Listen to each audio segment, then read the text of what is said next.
Mike Myler, and I'm going to take you through a quick run-through of Vast Kaviya. So there's also a GM screen, which is dope, and those are inserts to use with the Hammerdog GM screen, and Adventurer's Handbook. But let's get to the main part. So, as you can see, here's the table of contents. It's very large. All these little symbols correspond to the type of warlord. Evil, air, earth. You'll get a sense of it as we go through. It opens up with the main global rules that are true no matter where you are in Vast Kaviya. And throughout the book, you see there's fiction that ties together at various points. Talking about the world, there's a new mana score that lets you do some narrative bullshit. It's in the primer, you can see what I'm talking about. Primitive weapons, so using obsidian and so on. Exploration rules, which cover how you randomly generate Vast Kaviya for your table.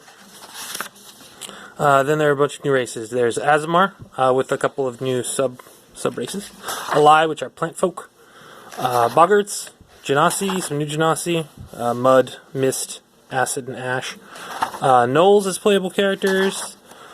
Kanka, which are insects of an incredibly wide variety. Some new sub-races for dwarves and halflings. Mongrel folk get themselves 2 beautiful pages. Utuni, which are these like psychic parasites. Tainokar, which are the dinosaur folk.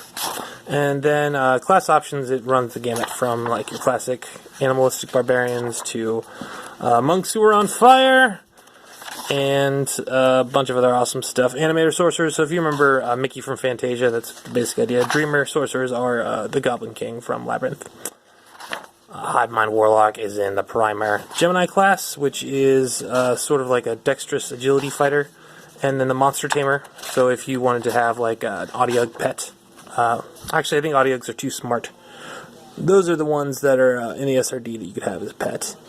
But really, it's up to the GM, as long as it's a dumb creature. Elementalists, so a couple of levels, 8 levels, you can become water or fire or whatever. The Fractured Souls are shapeshifters that are not druids. It's another prestige class.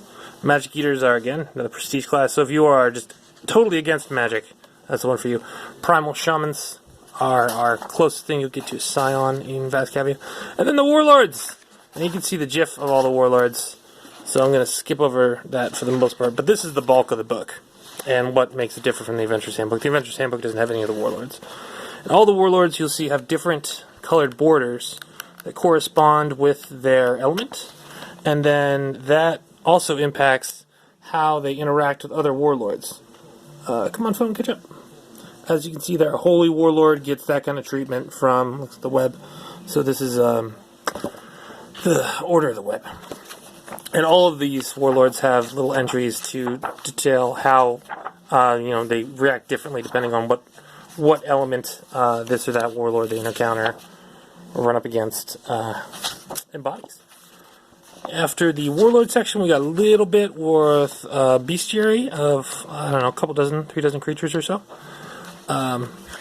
From your standard wandering barbarians to weird ice elementals, my favorite, the Pachikuli baby, and then all of the devastation creatures, which are seem like they're regular creatures until your players get a really good look at them and encounter them in combat, in which case they realize that goblin is much more than a regular goblin. It is a devastating goblin. Or a devastation goblin. Oh, and finally, yeah, there's an adventure in the back, the Scorpion Sea Temple, which is a great way to introduce your players to Vast Kaviya and Primordial Adventuring. Featuring a oh, come on, phone. Really? I don't know. You'll have to get the book to see the map more clearly, but that's Raycon Valley, the Village of Men, the Scorpion Sea Temple itself. And then at the end, there's a chapter for how to take Vast Kaviya's warlords and bring them into fantasy, regular fantasy, a post-apocalyptic fantasy, Eastern fantasy, or something a little bit more modern. And yeah, this beautiful encounter table, which frankly is amazing in the PDF, and custom character sheets. So that's Vast Kaviya. Check it out. It is a wonderful book, and you will not regret having it on your shelf. Thanks a lot. Have a good day.